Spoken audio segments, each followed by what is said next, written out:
Rais wa Jamhuri ya Muungano wa Tanzania, Mheshimiwa Dr. Samia Suluhu Hassan, awataka viongozi wa umma kuzingatia nidhamu, maadili na uzalendo katika kutekeleza majukumu yao. Wapalestina 5 na wengine 50 wamejeruhiwa katika shambulizi la Israel lililolenga watu waliokuwa wamekusanyika karibu na lori lililobeba unga kusini mwa Gaza. Na katika michezo, makocha wa Simba na RS Berkane waeleza utayari wao kuelekea mchezo wa finali ya pili ya kombe la shirikisho barani Afrika utakaochezwa kesho katika uwanja wa New Amani Complex visiwani Zanzibar.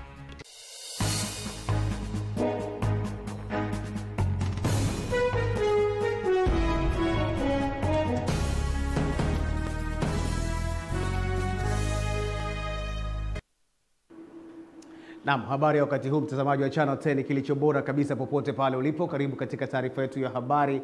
Msomaji wako ni mimi Nelson Mundema. Nitakusomea hapa habari za kitaifa na habari za kimataifa, na mwenzangu katika lugha ya alama ni Tito Makombe. Karibu.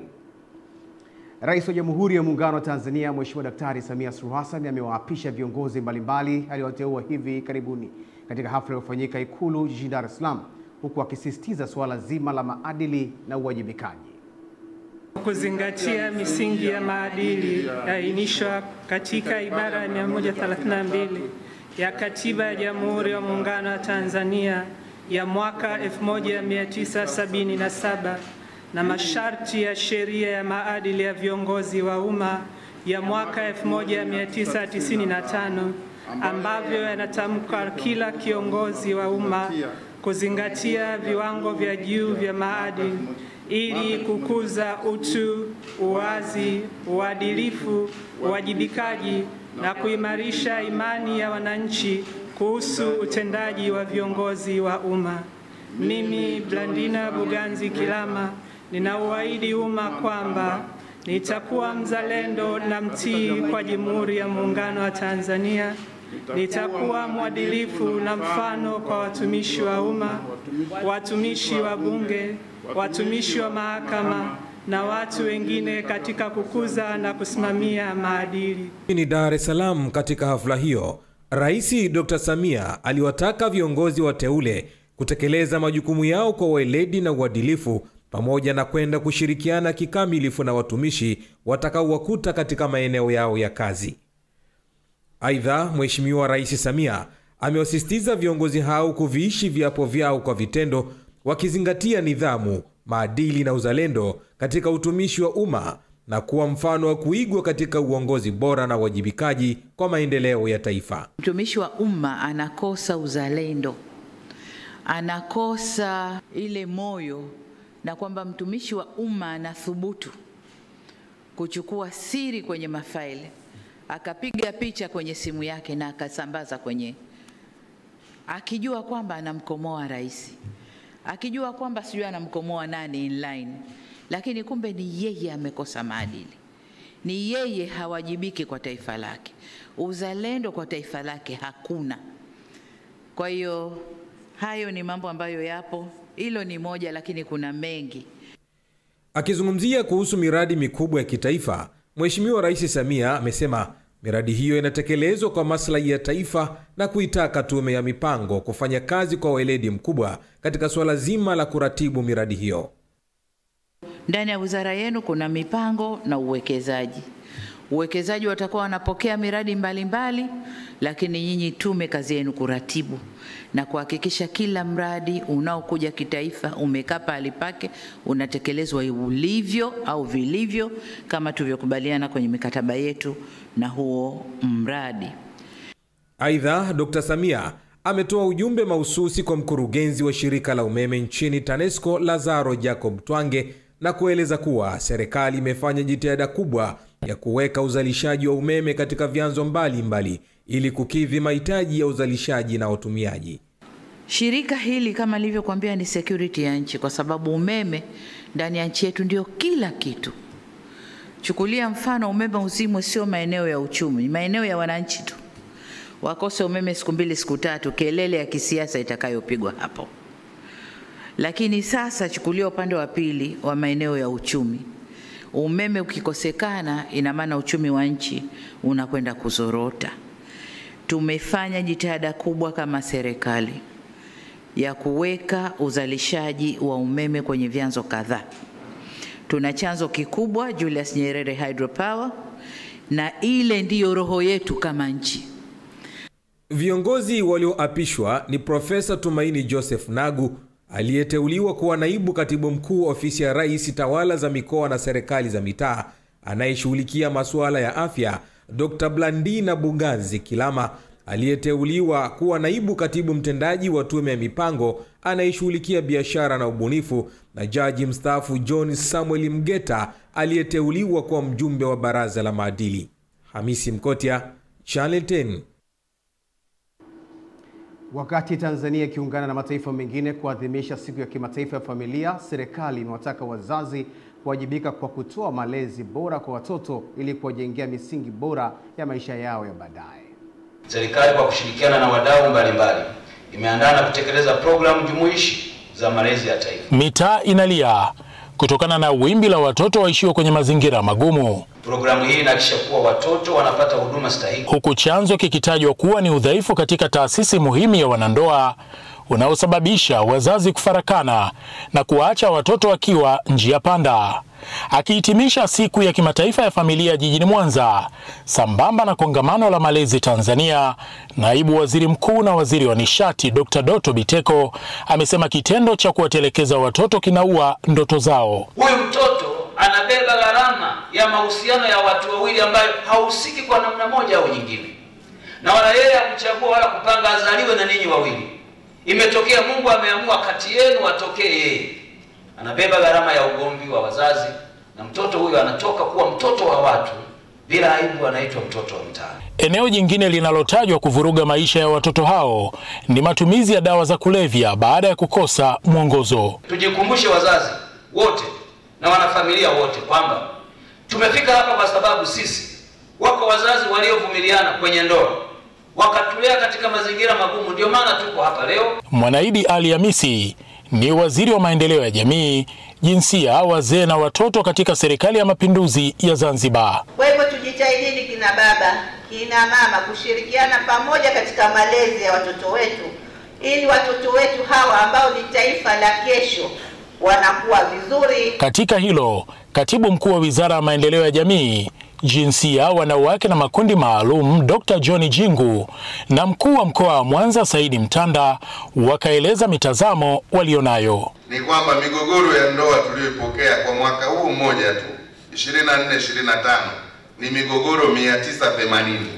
Kwa hiyo inaashiria kwamba bado changamoto na migogoro ya ndoa ina madhara makubwa sana. Ni wakati sasa tuwe na smart malezi. Kwa tutumie teknolojia za kisasa za tehama. Moja, kuhakikisha kwamba wazazi wanaweza kujumuika na kubadilishana mawazo na kuinteract miongoni mwao. Kauli mbiu ya kilele cha siku ya kimataifa ya familia, mtoto ni malezi, msingi wa familia bora kwa taifa imara. Henry Kavirondo, Channel 10, Mwanza.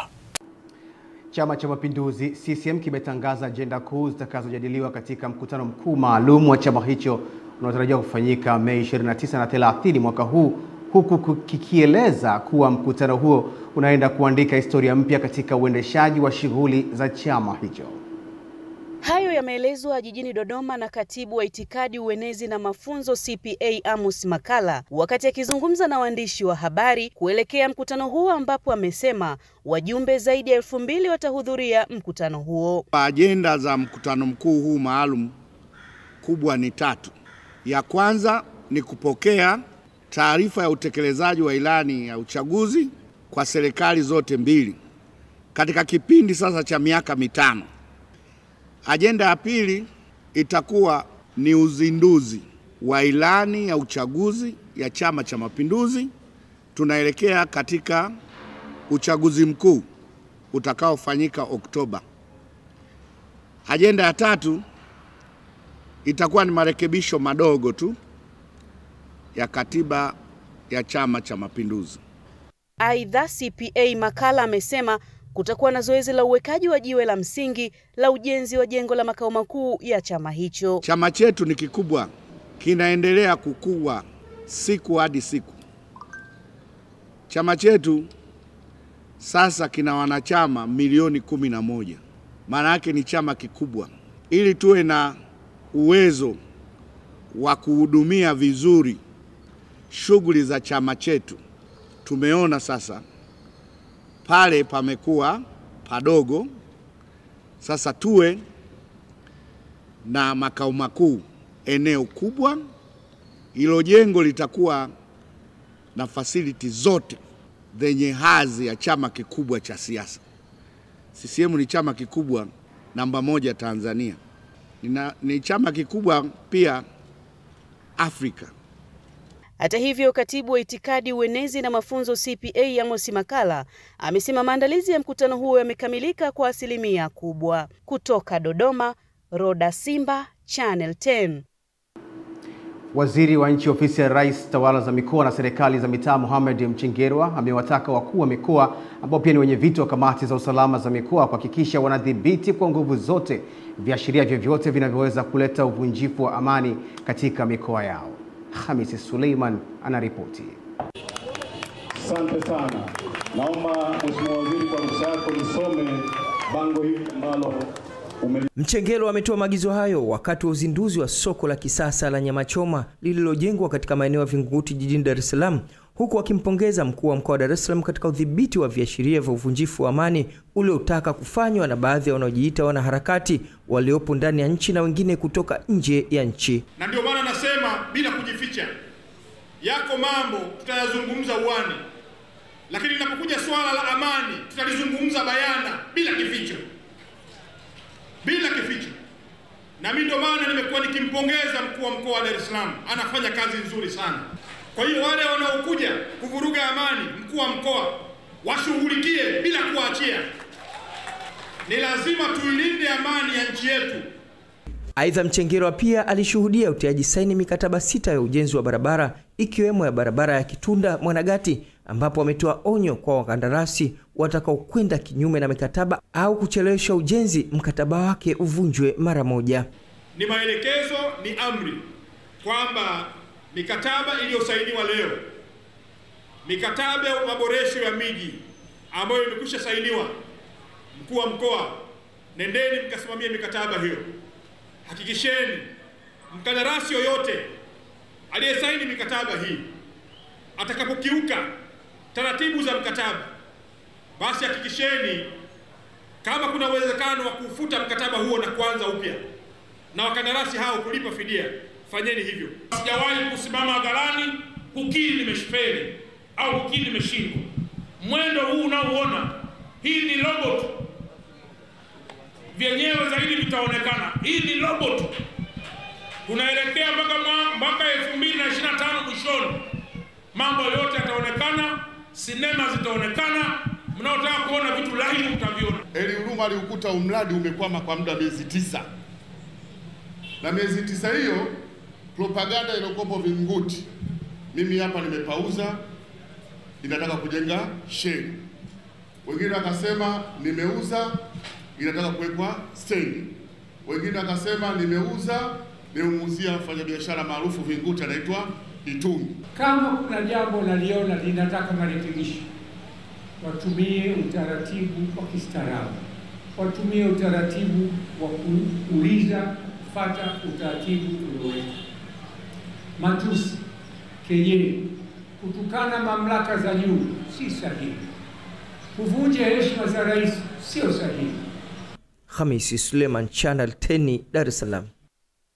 Mtoto mmoja wa kiume mwenye umri wa miaka 13, mwanafunzi wa kidato cha kwanza shule ya sekondari Ubena iliyopo halmashauri ya Chalinze mkoani Pwani amefanyiwa ukatili na mtu anadaiwa kuwa ni baba yake mdogo kwa kukatwa sehemu zake za siri. Kamera ya Channel 10 imezungumza na mtoto huyo ambaye jina tunalihifadhi, ambapo anasema tukio hilo lilitokea Machi mosi mwaka huu majira ya saa 5 asubuhi alipoambiwa na baba yake mdogo waende wakakate kuni porini, ambapo alimgeuka na kumkaba na kumwekea kitambaa usoni na mwisho akapoteza fahamu. Mtoto huyo anasema alizinduka majira ya saa 11 jioni na kujikuta hana sehemu zake za siri, akivuja damu huku akiwa amefunikwa matawi ya miti na magogo, akiwa bado anakabiliwa na hali ya usingizi mzito, lakini alijitahidi kurudi nyumbani kwa bibi yake. Kumoja kaniambia tuende kutafuta kuni. Kufika kule kanikaba nikazimia. Kuzimia nikazinduka nikuta simu za simu zimekatwa. Nikarudi nyumbani kalala. Asubuhi walianiamsha niende shule. Nimwambia mimi siwezi kwenda shule kwa kesho kinauma. Saa 4 ndo bibi kaja kaniangalia ndo ninatoka damu ndo kaniambia niende hospitali. Baba mzazi wa mtoto huyo ambaye anaishi Manzese jijini Dar es Salaam anasema mtoto wake alikuwa akiishi na bibi yake Chalinze Ubena. Baada ya kupata taarifa hiyo, aliripoti tukio hilo kituo cha polisi Mdaula na baadaye Chalinze, huku mtoto akiendelea na matibabu katika hospitali ya taifa ya Muhimbili Mloganzila. Hata hivyo, baba huyo ameshangazwa na kitendo cha polisi mkoa wa Pwani kushindwa kutoa ushirikiano ili kumpata mtuhumiwa kwa zaidi ya miezi 2 sasa tangu tukio hilo litokee. Hiyo mpelelezi ndio ananiambia, alisema mambo si tu usiki mambo familia. Tulipata hizo kituo cha Chalinze pale. Tukaingia pale kwenye upelelezi kwenye ustawi ya jamii. Tukaulizwa pale. Yeye akauliza dada yangu, yeye muone mtoto jinsi alifanywa kweli kwa hamna kitu. Dada akasema mimi sijaona. Yeye baba mtu mtoto wako muone kama huko hamna kitu. Nikisema mimi hata msemo tuko sipo. Ila nikamwambia afande, mbona kwa usani sio mbali? Tunalipa hospitalini wewe ujione. Kama akajishuhudia yeye mwenyewe mpelelezi. Kama uko na kitu kabisa. Kutokana na hali hiyo alionayo kimaisha, baba mzazi wa mtoto huyo ameiomba serikali kuingilia kati swala hilo ili mtoto huyo apatiwe huduma za matibabu. Mimi naomba tu wanisaidie, maana mimi wazangu mdogo, maana sema mimi ni kama asubuhi nashindia nakula miogo 2. Na nalala kesho hiyo hapo. Huyu mtoto abidi atibiwe, abidi yale. Kuna mtu mwingine alipo kule anasoma shule, abidi nitafuta hela nimshira kule. Kwa mimi kijuma miwazo sina wa kifedha. Kama jana abidi ndo usalimu mtoto huyo. Tukao hela hatuna. Ndugu wote simu wamefunga. Channel 10 ilifika katika hospitali ya taifa Muhimbili Mloganzila ili kupata taarifa za kitabibu, lakini ilishindikana kutokana na kile kilichoelezwa na afisa wa kitengo cha mawasiliano hospitalini hapo kuwa taarifa hiyo haiwezi kutolewa kwani maadili ya kidaktari hayaruhusu kutoa siri za mgonjwa. Hata hivyo, Channel 10 ilifunga safari kuelekea Kibaha kuonana na kamanda wa polisi mkoa wa Pwani Salimu Mokes kuzungumzia swala hilo, lakini hakuweza kutoa ushirikiano, huku akisema hana taarifa zozote juu ya tukio hilo. Mimi ni Kisa Mwipiana wa Channel 10. Bodi ya nishati vijijini REBU imetoa ushauri kwa management ya wakala wa nishati vijijini REA na mkandarasi anayesambaza umeme katika kitongoji cha Changarawe, halmashauri ya wilaya Babati mkoani Manyara, kubuni njia itakayowezesha wananchi kujiunga na huduma ya umeme pindi miradi ya REA itakapokaribia kukamilika katika maeneo yao. Mwanahabari wetu Jimmy Mengele anaripoti. Wakihitimisha ziara ukaguzi wa miradi ya kusambaza umeme katika vitongoji na nishati safi katika mkoa wa Tanga, Kilimanjaro, Arusha na Manyara, bodi ya nishati vijijini REBU ikiongozwa na Mheshimiwa Balozi Radhia Msuya ameshauri kutafutwa kwa njia sahihi ili kuongeza wigo kwa wananchi kujiunga na huduma ya umeme. Sisi kama REA tukishirikiana na TANESCO lazima tufanye jitihada za kuwasiliana na mamlaka za maeneo tunayokuwepo kama hapa tuliko Changarawe, ili wananchi waongeze kasi ya kuvuta umeme ndani ya nyumba zao, kwa sababu tutakuwa hatujafikia makusudio ya kupeleka umeme kama umeme umefika kwenye nyaya lakini haujafika katika nyumba za watu. Kwa upande wake, mjumbe mwingine wa bodi ya nishati vijijini REBU Bwana James Mabula amesema hamasa inahitajika zaidi kwa wananchi kufahamu fursa za kiuchumi zinazotokana na uwepo wa nishati ya umeme katika maeneo yao. Umeme si tu kwa ajili ya kuwasha taa, lakini kuna shughuli za kiuchumi kama vile vijana kuanzisha biashara ndogo ndogo kama saluni kwa mfano, biashara za kuchomea kama mageti, milango, lakini na shughuli mbalimbali za kiuchumi ili kuhakikisha kwamba wananchi wanajikwamua. Naye mhandisi Emmanuel Yesaya, Meneja usaidizi wa kiufundi kwa waendeshaji miradi amesema REA itaendelea kutoa elimu ili kuongeza idadi ya watu watakaohitaji kujiunga na huduma ya umeme ili endane sambamba na thamani ya miradi hiyo, huku mwenyekiti wa vitongoji wakiahidi kuhamasisha wananchi ili walinde miundombinu ya umeme.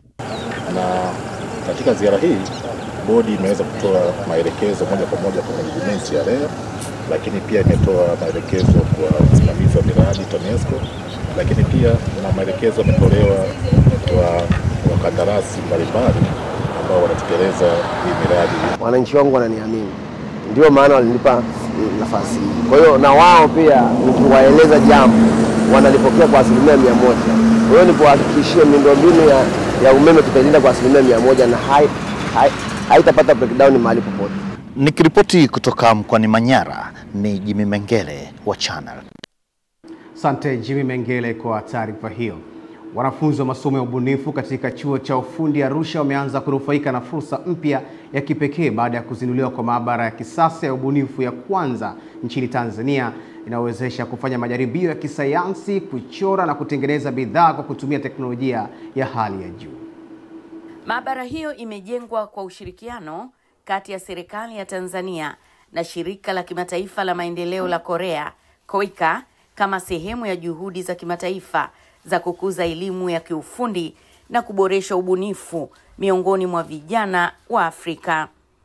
Akizungumza wakati wa hafla ya uzinduzi, mkuu wa chuo hicho Musa Chacha amesema kuwa maabara hiyo inalenga kuimarisha ujifunzaji kwa vitendo na kuongeza uwezo wa wanafunzi kubuni suluhisho sahihi kwa matatizo halisi ya jamii. Maabara hii vijana wetu wakishasoma wakajifunza vizuri na watafundishwa jinsi ya kubuni na kutengeneza michoro kwa kutumia kompyuta. Na wakimaliza na kuna mle na kuna 3D printer wanatengeneza baadhi ya vifaa.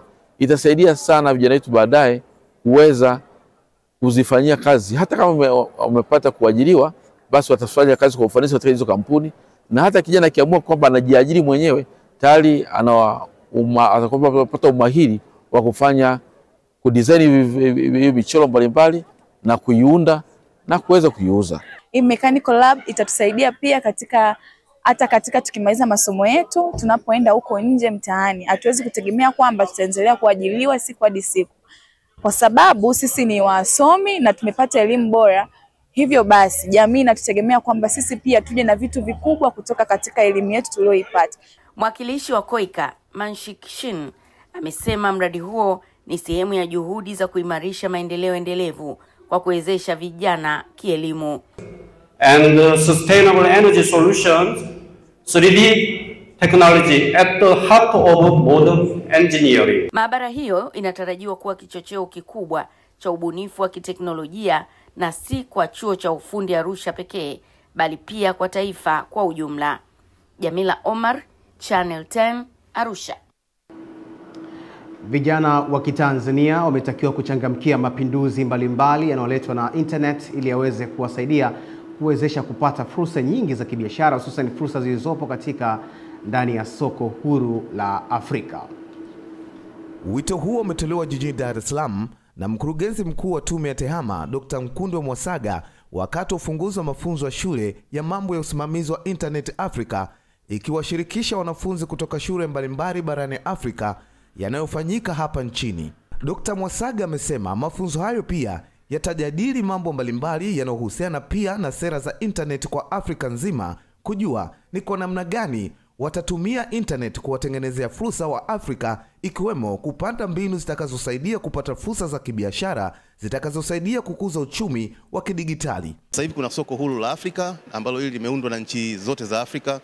Kuna fursa nyingi na biashara ambazo zinafanya kwenye mitandao zote zinapitia kwenye internet. Kwa hiyo hivi watakavyojadiliana leo ni vitu ambavyo watapata mbinu mbalimbali kuzijua jinsi gani nchi mbalimbali zinaweza zikaweka sera zao vizuri ili hizo sera zao ziweze kuwasaidia vijana mbalimbali kupata fursa mbalimbali. Kwa upande wake mkurugenzi wa miundombinu ya TEHAMA kutoka Wizara ya Mawasiliano na Teknolojia ya Habari, Mhandisi Leo Magomba, akazungumzia kuhusiana na mkutano mkubwa wa Afrika wa masuala ya usimamizi wa internet ambao Tanzania ni mwenyeji, utakaofanyika kuanzia tarehe 29 hadi 31 mwezi huu.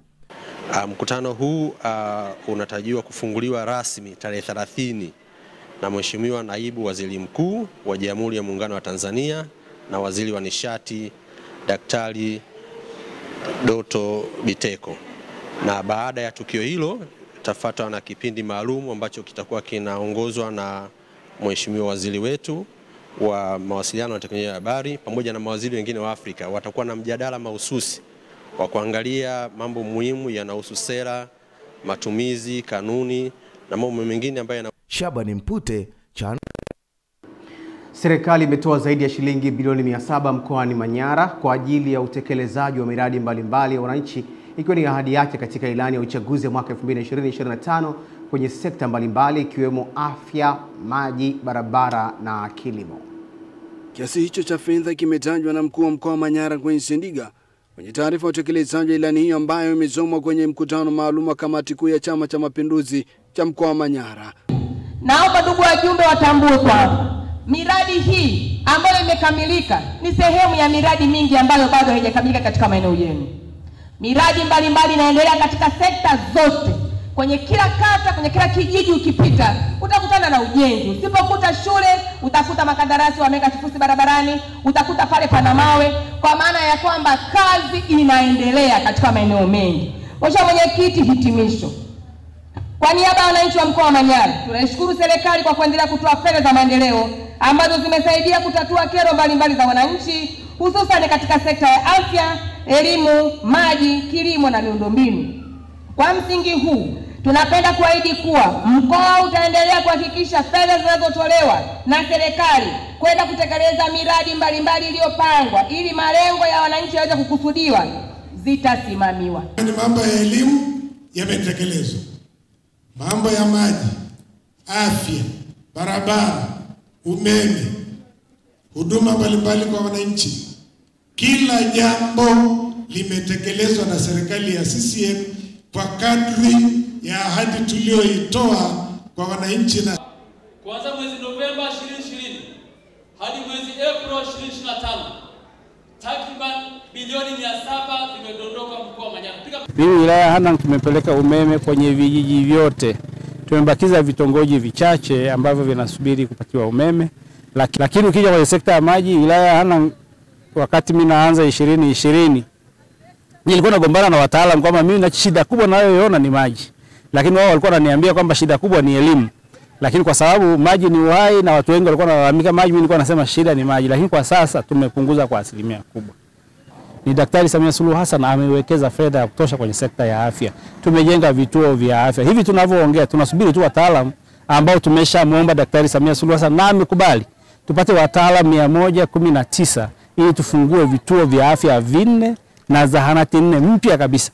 Wajumbe hao waliohudhuria mkutano huu wakatakiwa kueleza utekelezaji wa ilani hiyo kwa ufasaha kwa wananchi ili kuepuka upotoshwaji kutoka kwa baadhi ya watu kwa wananchi. Kutoka wilayani Babati mkoani Manyara, mimi ni Elia Kimani, Channel 10. Umoja wa maafisa elimu kata mkoa wa Mara umeiomba serikali kuangalia namna bora ya kuboresha mfumo wa PEPMIS ili kusaidia kuwapandisha madaraja walimu ambao hawakufikisha 75% ya ujazaji wa taarifa zao za kiutendaji kwenye mfumo huo. Kutoka mkoani Mara, mwanahabari wetu Musa Makali anaripoti. Hiki ni kikao cha maafisa elimu kata mkoa wa Mara. Wamekutana hapa kwa ajili ya uchaguzi wa kuwapata viongozi wa mkoa, kuinua taaluma katika mkoa wa Mara na kupelekea mkoa wa Mara kuwa miongoni mwa mikoa 10 bora inayofanya vizuri katika mitihani yote ya kitaifa. Kukutana hapa ni mwanzo mpya kujadili changamoto zao na kuziwasilisha kwa mamlaka za juu za mkoa, na moja ya changamoto ni mfumo wa PEPMIS. Licha sasa kila kitu kwenda kidigitali, kwa mfumo huu wa PEPMIS kwa maafisa elimu kata kwao ni mchungu. Yeye anahukumiwa kwamba hajatimiza 75% wakati tatizo sio lake. Kwa hiyo tunaiomba serikali kupitia Wizara ya TAMISEMI na Utumishi waweze kuangalia kwa kina kabla ya kusimamisha promotion ya mtumishi, waangalie tatizo liko wapi, kwa sababu kuna watumishi wametimiza wajibu wao kwa 100%, lakini wasimamizi wao ndio ambao hawakutimiza wajibu. Serikali ya Dr. Samia Suluhu Hassan ni sikivu, itawasikia walimu wenzetu ambao walistahili kupanda, na hivyo wataweza kupanda ipasavyo Kitu kinapoanza lazima kinakuwa na changamoto. Tunaamini ndani ya muda mfupi tutaufurahia huu mfumo kwa sababu ni rafiki kwetu pia. Hoja ya mfumo huu inaibua hoja nyingine kwa maafisa elimu kata kuomba kumilikishwa pikipiki walizopewa na serikali. Inawezekana basi tuweze kuzimiliki ili angalau tuzitumie na kuzifanyia matengenezo tukiamini kwamba ni za kwetu. Katibu Tawala Mkoa wa Mara Gerald Kusaya kuhusiana na jambo hili la mfumo maelekezo akayatoa, huku akiwataka wakurugenzi kuhakikisha wanatatua changamoto zinazowakabili maafisa elimu. Ila PEPMIS lazima na mimi lazima nikalifanyie kazi, si ndio? Ingekuwa ni kwa mapenzi yangu tu mimi hapa ningeshatoa maagizo, si ndio? Waahidi ili kuanzia Jumatatu nalifanyia kazi ili tuweze kuona kama pana lupu iweze kutimika, sawa? Kama ni mtu nafasi yake kukaimu, miezi 6 inatosha. Kufanya kazi zetu kwa bidii, lakini pia kwa kuzingatia miiko na maadili yetu. Usifike sehemu sasa wewe afisa elimu kata na pikipiki yangu ndo kafanya bodaboda. Aidha, katika hatua nyingine, maafisa elimu hawa wamefanya uchaguzi wa kumpata mwenyekiti, katibu pamoja na mweka hazina wa umoja huo. Musa Makari, Channel 10, Mara. Wakazi wa kijiji cha Sarangulia wilayani Geita mkoani Geita wameiomba serikali kuingilia kati sakata la wenye viti wanaochaguliwa kwenye kijiji hicho kutomaliza miaka 5 ya uongozi wao kutokana na sababu mbalimbali ikiwemo kupinga vitendo vya rushwa vinavyotokana na ajira za ulinzi wa bomba la maji la mgodi wa GGML linalopita katika eneo hilo. Wananchi hao wametoa kilio hicho mbele ya mkuu wa mkoa wa Geita Martin Shigela aliyefika katika kijiji hicho kukagua shughuli za maendeleo, kusikiliza na kutatua changamoto, ambapo baadhi ya wakazi wa kijiji hicho wameiomba serikali kuchukua hatua za haraka kukomesha hali hiyo kwa kuwa wameshindwa kufanya maendeleo kwa sababu ya watu binafsi. Mimi ninashangaa hivi mwenyekiti aliyedhaminiwa na Chama cha Mapinduzi si yeye vile vile ndio msimamizi wa kuzuia rushwa? Sasa anapokataa rushwa anafutiwa udhamini. Hiyo sera hiyo kwenye katiba imetoka wapi? Sasa sisi kama wakaaji wa hapa inatuumiza, bila mwaka tunachagua, kila mwezi tunaletewa makaimu. Hapo mheshimiwa mkuu wa mkoa, changamoto ya hapa ni serikali yetu haitaendelea kwa sababu ya changamoto ya watu walioacha madaraka hawakulizika kama wamemaliza mida zao. Asante sana. Mtendaji wa kata hiyo amekiri kuwepo kwa mgogoro huo na kwamba katika maamuzi ya awali mwenyekiti wa sasa yupo katika hatihati ya kufukuzwa kwa madai ya kupinga vitendo vya rushwa katika mchakato wa vijana wa kijiji hicho kuomba ajira ya ulinzi wa bomba la maji. Lakini ofisi ya kata inaendelea na suluhu kwenye vikao vya ndani kumaliza ule mgogoro. Na Jumatatu tuna kikao cha chama ngazi ya tawi na kata, serikali ya kijiji pamoja na mwenyekiti wa kijiji kwa ajili ya kutatua mgogoro kwa vikao vya ndani. Mkuu wa mkoa wa Geita Martin Shigela amelani vikali vitendo hivyo na kuahidi kuchukua hatua ili kukomesha tabia hiyo iliyojengeka kwa muda mrefu. Hatuwezi kukaa tunazungusha kuwasumbua wananchi kila mwaka kwenye uchaguzi kwenye mambo yetu ya ubinafsi ya kutaka kula rushwa kwenye kijiji chetu cha Saraguru. Haiwezekani. Kwa hiyo tutalifuatilia jambo hili tuweze kukomesha tabia kama hii. Tunataka wananchi mkae kwa utulivu.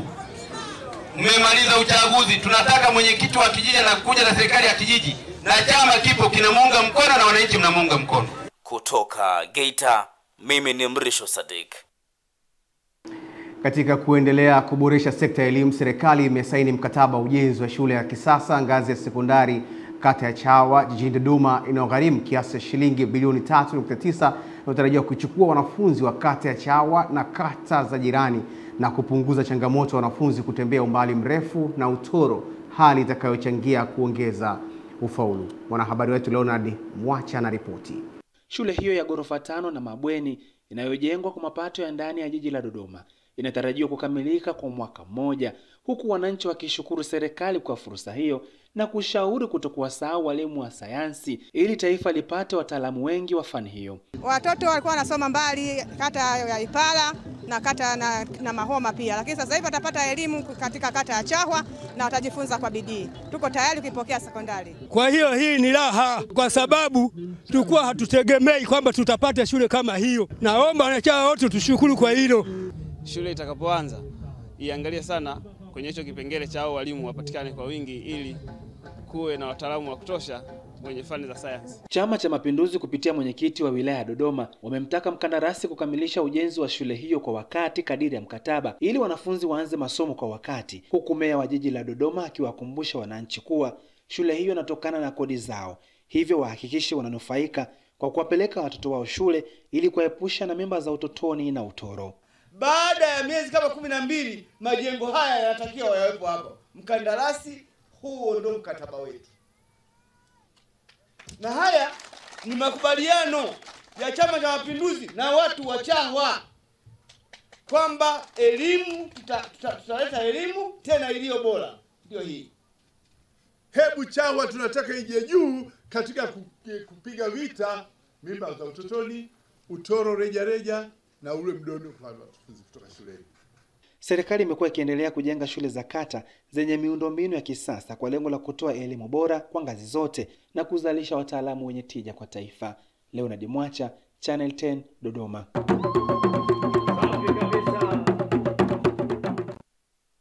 Naam, taarifa hiyo inakamilisha upande wa habari za kitaifa na sasa ni habari za kimataifa ambapo takriban raia wa Palestina 5 wameuawa na wengine 50 kujeruhiwa katika shambulizi la Israel lilolenga watu waliokuwa wamekusanyika karibu na lori lilokuwa limebeba unga kusini mwa Gaza. Mashahidi wa Israel wamesema kulipuliwa kwa nyumba ya familia katika kambi ya wakimbizi ya Jabalia huko Gaza na kusababisha vifo vya watu 50 hivi karibuni, na waliambia shirika la habari la Al Jazeera kwamba jeshi la Israel linaua raia kwa ajili ya kujifurahisha.